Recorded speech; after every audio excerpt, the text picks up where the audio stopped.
Hi friends, welcome to Sangavi சமையல். இன்றைக்கி வந்து நீங்கள் என்ன பார்த்துட்ருக்கீங்கன்னா, நான் சென்னையிலேருந்து என்னோடய நேட்டிவ்க்கு நான் ஷிஃப்ட் ஆகிறேன்னு சொல்லியிருந்தேன் இல்லையா. அதனால் வந்து நம்ம வந்து வீடு பார்த்தாச்சு. இன்றைக்கி பால் காய்ச்சறதுக்கு தான் வந்திருக்கிறோம். இன்றைக்கி வந்து பார்த்திங்கன்னா கீழேயும் மேலேயும் வந்து பால் காய்ச்சிரும். கீழே வந்து பார்த்திங்கன்னா என்னோடய ஓன் சிஸ்டர் அவங்களும் வந்து கீழே வராங்க. அதனால் அவங்களும் ஃபஸ்ட்டு வந்து பால் காய்ச்சிருந்து அக்கா வந்து காய்ச்சியாச்சு. அதுக்கப்புறம் மேலே வந்து பார்த்திங்கன்னா நான் வந்து எடுத்துருக்கிறேன். ஒரே வீடு தான், இது பெருசாக இருக்கும், கீழே மேலே. அதனால் வந்து 2 பேருமே ஒரே டைமில் பிரம்ம முகூர்த்தத்தில் பால் காய்ச்சியாச்சு சிறப்பாக. இது வந்து நம்ம வீட்டு பூஜை அறை.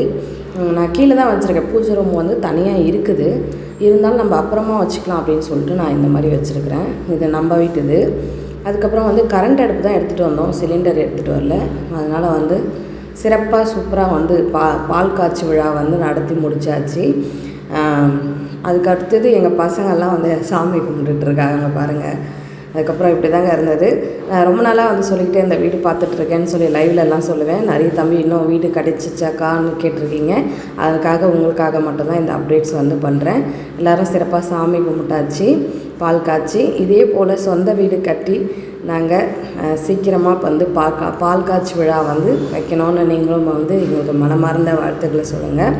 வாடகை வீடுன்றது அது எவ்வளோ பெரிய சிரமம் அப்படின்றது உங்களுக்கே தெரியும். சொந்த வீடுன்றது வந்து பார்த்திங்கன்னா ஒரு இடத்துலே இருக்கலாம். அங்கே இங்கேன்னு நம்ம அந்த ஜாமான் செட்டுகளை தூக்கிட்டு அலைஞ்சிக்கிட்டு இந்த சிரமங்கள் இல்லாமல் இருக்கும். எங்களுக்கும் உங்களுடைய ப்ளஸ்ஸிங்ஸ் கண்டிப்பாக கொடுங்க. அதுக்கு அடுத்தது வந்து பார்த்திங்கன்னா காலையில் டிஃபன் வாங்கி சாப்பிட்டோம். எனக்கு கரண்ட் அடுப்பு மட்டும் தான் நான் எடுத்துகிட்டு வந்திருக்கேன். அதனால் வந்து டிஃபன் மட்டும் வெளில வாங்கி சாப்பிட்டுட்டோம். மத்தியானத்துக்கு இப்போ வந்து சாப்பாடு செய்ய போகிறேன். நான் ஏதாவது அப்பளம் பொரிச்சிக்கலாம் அப்படின்னு சொல்லி முடிவு பண்ணியிருக்கேன். இன்றைக்கி இப்படி தாங்க போச்சு. ஓகே, பாய். இந்த பிடிச்சிருந்தால் லைக் அண்ட் சப்ஸ்கிரைப் பண்ணுங்கள்.